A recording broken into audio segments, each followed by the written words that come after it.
তো বন্ধুরা, আপনারা যেহেতু সবাই জানেন আমরা বেশরমে নাগাল আবারও খাবার বাড়িছি আন্ডা। 695টা উঠছে। Yes, but কুচ্ছি। ভাই আন্ডা মাপান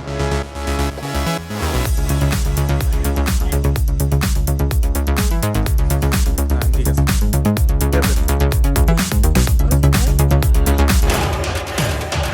তো বন্ধুরা, আমরা এই আন্ডাতে বুঝ কি রেখে আমরা নিজেও জানি না। 4 বছর আগে হঠাৎ করে নতুন বছরের একটা যুগ উঠলো যে আন্ডাতে বুঝ খাই, তারপরে আবারও যুগ উঠলো যে আবারও খাই। খাইতে খাইতে 4টা বছর গেছে, এখন ধরে খাইতে গেছি। নতুন বছর আইলে কি বার যুগ উঠে আন্ডা কিনা নিয়ে আহি। হ্যাঁ, নতুন বছরেই খাই, কিন্তু আপনারা হয়তো ভাবতেছেন যে এত দেরি হলো কে। মেন কথা হচ্ছে আমার এডিট করতে হে আলসি নাগলো, একটু দেরি করে আপলোড করলাম। ভিডিওটা শেষ পর্যন্ত দেখেন, কি জানি মজা পাইও হারুন না পাইয়া হারুন শিওর না।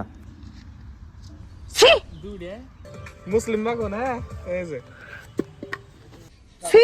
এন্ডুকে নাকি yes, but কুচ্ছি। একবার সিসি করতে করতে রান্না বাড়াটা আরম্ভ করে দিলাম। রান্না মতো যেহেতু আপনারা জানেনি আন্ডা রান্ধুম, আর আন্ডাটা একটু আলাদা ধরনের কষাইলাম। বিশেষভাবে কবার গেলে এটা একটা আন্ডা কারি বানাইছি, যেন টমেটো আর পেঁয়াজের গ্রেভি বানাইছিলাম, কিন্তু তার মধ্যে কটা বিশেষ বস্তু দিয়েছিলাম, যেমন নাকি মোড়র আর নারকল। আপনারা পারলে একবার নারকল দিয়ে ট্রাই করে দেখেন, আলাদা একটা টেস্ট পাওয়া যায়। নারকল বর্তমান বহুত ধরনের তরকারির মধ্যে দেয়, বিশেষভাবে আশের মধ্যে বা লোকাল মুরগির মধ্যে। আন্ডা মধ্যে আজ পর্যন্ত খাইয়ে দিই নাই, কিন্তু আজকে প্রথম ট্রাই করে দেখলাম, আমার কাছে বহুত ভালো লাগছে। আর ট্রাই করবার পরে বহুত বেশি দিয়ে হলে না অল্প দিয়ে। বিশেষভাবে কবার গেলে আমি এই ধরনের কন্টেন্ট বহুত কম বানাই, আর আপনারা হয়তো জানেনই আমি খালি কমেডি কন্টেন্ট গুলোই বেশি বানাই। এই ভিডিওটা আমার বানানোর নিয়ত ছিল না, আমার নিয়ত ছিল যে এটা একটা ব্লগ বানাম। তা ব্লগ বেশি লম্বা হয়ে যায়, এডিট করতে করতে এমন ছোট হয়ে গেছে, এখন এটা ব্লগ হয়ে রইলো না কি হয়ে রইলো আমি নিজেও জানি না। আয়োজনের মধ্যে আন্ডা কষানি বানাইছিলাম, আর তার লগে বানাইছিলাম সিম ভর্তা। এয়ারটেল সিম না, যেটা কাছে ধরে ওই সিম। এই ভিডিওটা আপনারা কোন জায়গা থেকে দেখতেছেন প্লিজ অল্প কমেন্ট করে জানাবেন। আমরা আজকে প্রত্যেকটা কমেন্টই চেক করুম, আর পারলে যত পারে রিপ্লাই দেওয়ার চেষ্টা করুম। আর যাওয়ার আগে একটা করে লাইক করে দিয়ে, আপনারা লাইক করলে হে আঙ্গ বেতে চাই লাগবো, নয়াঙ্গ না খেয়ে মরে থাকুন লাগবো।